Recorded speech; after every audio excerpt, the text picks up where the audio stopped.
మరువలేని మరువకూడని మొక్క మరువం. అయితే ప్రకృతి ప్రసాదించిన ఈ ఔషధ గుణాల నిధి సుగంధానికే కాకుండా ఆరోగ్యపరంగా మనకు నిజంగా గొప్ప వరం అనే సంగతి మీకు తెలుసా?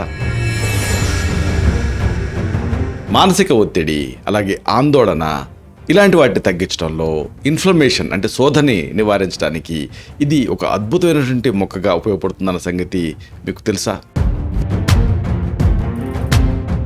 జీర్ణక్రియని మెరుగుపరచడం, నొప్పిని తగ్గించడం, గుండె ఆరోగ్యానికి సహాయపడటం ఇలాంటి అనేక ప్రయోజనాలు ఒకే మొక్కలో ఉన్నాయంటే మీరు నమ్మగలరా? ఈ ఔషధి క్యాన్సర్ వ్యతిరేక ప్రభావాలను కూడా చూపుతుందని మీకు తెలుసా? వయస్సు, ఆరోగ్య స్థితిని బట్టి దీన్ని ఎలా, ఏ మోతాదులో వాడాలి? గర్భిణీలు, పాలిచ్చే తల్లులు, పిల్లలు దీన్ని ఎందుకు వాడకూడదు?